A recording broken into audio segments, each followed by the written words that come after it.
Last week was kind of heavy, was it not?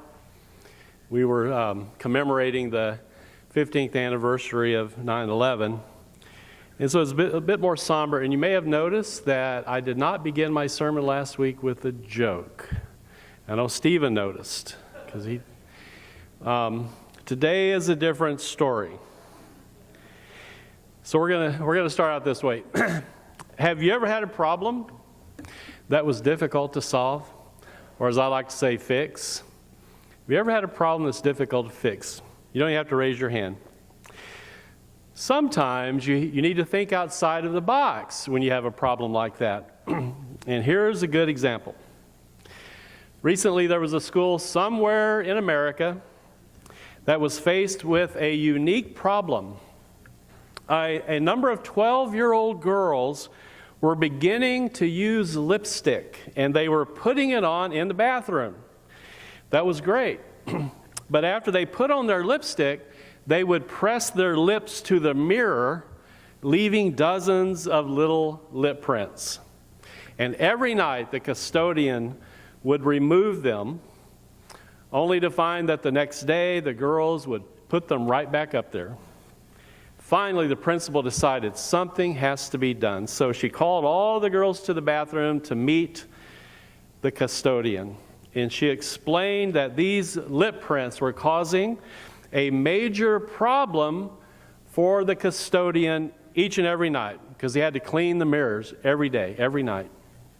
And to demonstrate how difficult it had been to clean the mirrors, she asked the custodian to show the girls how much effort was required.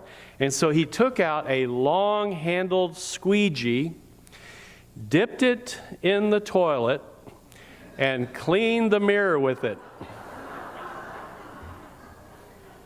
There have been no more lip prints since then. Sometimes it takes a little shrewdness to solve a problem. So I got the idea when I was looking at the readings this week to think through that, to sort of ask the question, what is the problem and what is the solution in our readings? And some of the solutions are better than others because sometimes there is no solution.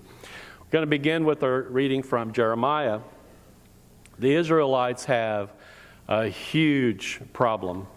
The Babylonians are in the process of destroying the temple in Jerusalem. They have conquered the land. They are killing people. They are taking everyone else into captivity. And Jeremiah hopelessly observes this, and he writes, "My joy is gone. Grief is upon me. My heart is sick." I mean, this is as big a problem as a problem can be. The people are wondering, where is God in all of this? They see no way to heal their country. And so Jeremiah famously asks, "Is there no balm in Gilead?" Talking about a healing substance that was found in that area in Gilead. There is no immediate solution to this huge national problem. And so Jeremiah, who's known as the weeping prophet, he does what he does best. He weeps. He says, "Oh, that my head were a spring of water, and my eyes a fountain of tears, that I might weep day and night for the slain of my poor people."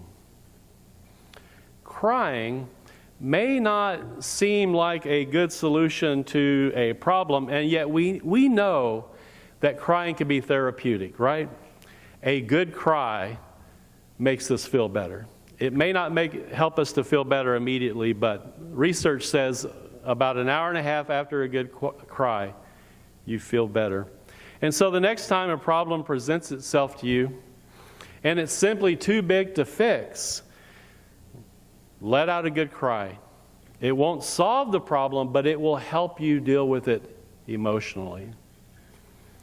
Well, then I read 1 Timothy, the reading there, and I discovered another problem-solving tool that we have at our disposal, and that is prayer. Like crying, prayer may not actually solve a problem, but it can help us deal with the problem at hand. The writer of 1 Timothy certainly thought it was a really good idea to pray.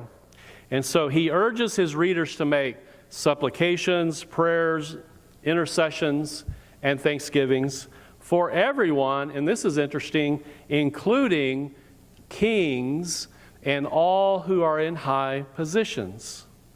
And the reason he gives for praying for those people in high positions is very pragmatic, so that we may lead a quiet and peaceable life in all godliness and dignity. What's happening here? Well, my guess is that the writer, whether it's the Apostle Paul or a later writer, is having a difficult time with those who are in high positions, including the Roman emperor. So he's having trouble with the Roman government.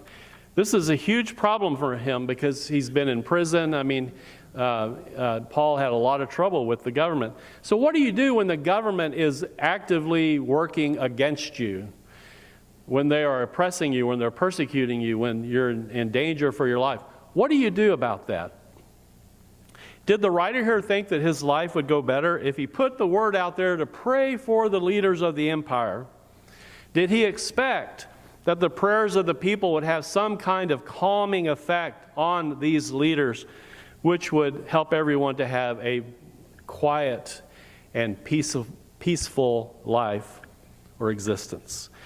That's a good question to ask. If we apply that to our situation, we live in a nation that is highly polarized, and particularly being in an election year, there's a lot of hostility out there. And it's simply because people belong to a different political party or whatever, or they're voting for a different candidate.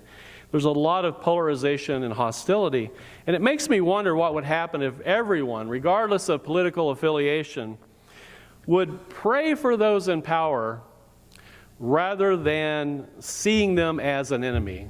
If we began to do that as a people, as a country, what would happen? I think this is what the writer of 1 Timothy is saying. Start praying for people. Stop seeing them as an enemy and pray for them. What would happen?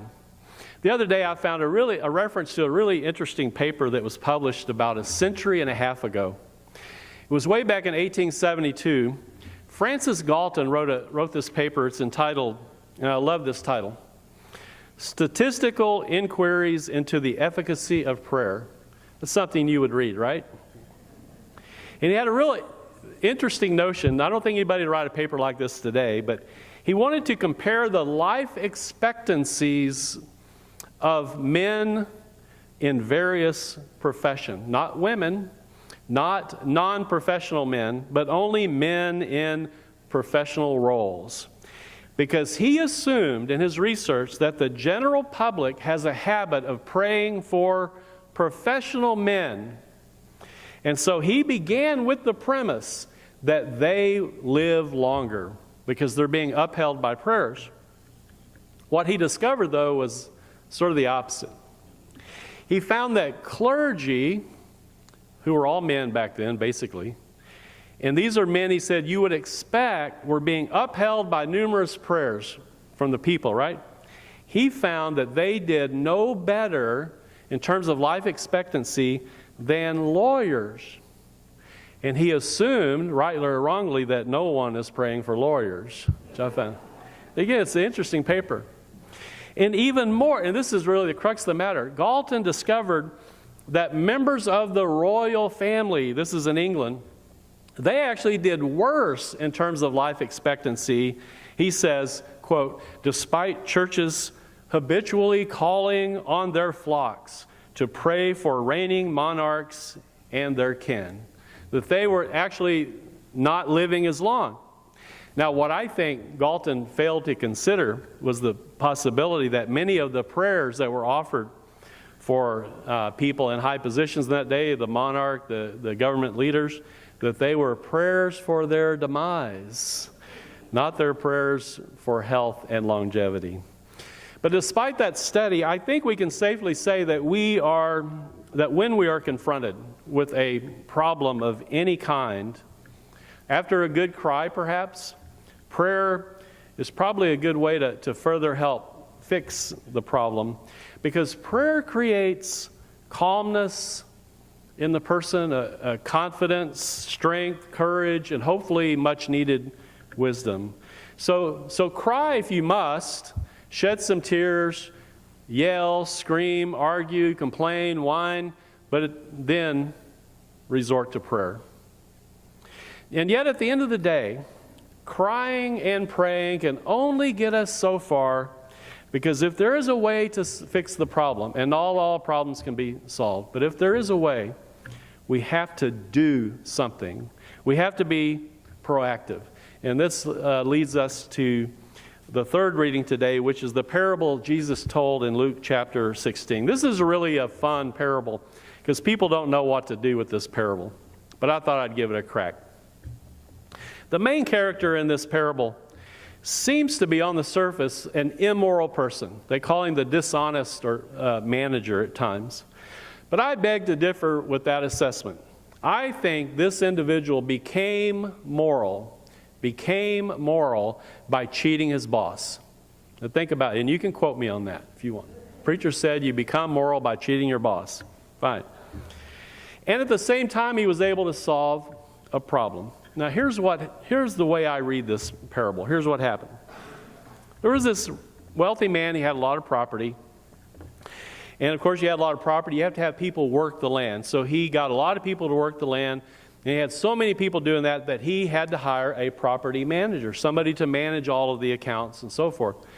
Unfortunately, along the way, there begins to be some complaints about the property manager that he was mismanaging and not doing his job properly. And so the property owner, he wants to get to the bottom of this, so he asked the manager basically to turn in his books to show me that you're doing a good job. I want to know that you're doing everything above board. Everything's okay. Well, the manager, because people are tattletelling on him, he's understandably afraid and fearful that he will be fired. He says he is not strong enough to dig, and he's ashamed to beg. Now, he says that because a person who loses their job in that economy in the first century, they can only resort to two things, because nobody's going to hire them after that. Number one, they can do work that nobody else wants to do. Does that sound familiar? Like digging graves. Now, in that culture, digging graves was the worst possible job you could have, because you're dealing with corpses, and if you touch corpses, then you become unclean. So you live your whole life being ritually unclean and therefore immoral and all that comes with that in a first century Jewish category. So you don't want to dig ditches for a living. Not only that, but it's hard on your back. Second thing was the other thing you could do is beg. Those are your only two choices. For a scandalized property manager in the first century, those are your only two choices if you're fired. So he comes up with a plan. He will go to all the people who are working on his boss's land, and he will look at their accounts, and he will subtract from their lease agreement, if you will, what he feels they are being overcharged. So he's thinking, I know these people are being overcharged. After all, I'm the property manager, and me and the boss are taking a cut. But I'm going to go and I'm going to cut it down and get rid of how much they're being overcharged. And of course, the people are ecstatic. They must think the landlord has suddenly become fair and generous. What a great guy to work for, right? Well, this puts the landowner in a bit of a bind. He can go back to the people who are working on his land and tell them that the manager has made a mistake and they really do owe what they had previously owed. But if he does that, the people are going to think, man, this guy really is greedy and nasty. I mean, they're going to look at him in a worse light than they did before. He can also cut his losses and just fire the manager and go on with business. But if he does that, he will now be firing a very popular property manager. And that will also make him look bad. So what does he do? Well, he goes to the manager and he basically says, good job. Touché. Now don't do that again. You got me this time, don't do it again. Which is exactly what he does. And again, as I said, most commentators they interpret this story and that manager as somebody who is immoral, dishonest, at least ethically suspicious. But I think that he was being extraordinarily ethical, sort of above what you would even think an ethical person would do. Because I think what he did, he thought to himself, what do I have to lose? I will do what is right. That is, I'm going to bring down the charges. I'm going to do what is right. And in the meantime, I'm going to make my boss do what is right, and I'm going to keep my job. And that's exactly what he did, and it worked. So how do you and I solve our problems? Solving problems can be very empowering. Again, we all have problems of sorts, all of us. But when you actually solve a problem, isn't it a very empowering thing? Remember my granddaughter, Lily, who was here a few weeks ago, and she was visiting from California. One day, she said something to me that I thought, for an 8-year-old, this is brilliant. I mean, this is really good. Because we were talking about tattletelling. She had a problem with a young girl in her school that she had gone to school with last year. Fortunately, that little girl will not be in her class this year. She was really happy about that. But that girl tended to bully Lily a little bit. She had a lot of problems with her. So we were talking about tattletelling, and we agreed that tattletelling is not always a good thing. It's not. And so I asked her, I said, well, Lily, how do you know when to tattle and when not to tattle? And she told me that it's only tattletelling when you can do something about it. That you would only classify it as tattletelling, which has a negative connotation, when you could do something about it. So she said, if you can do something about it, you should not tattletale. You should solve the problem yourself. That's kind of a general thing, but I thought that was genius coming from an 8-year-old girl, and a very empowering statement by an 8-year-old girl, I thought. Okay, so what's the takeaway from all this?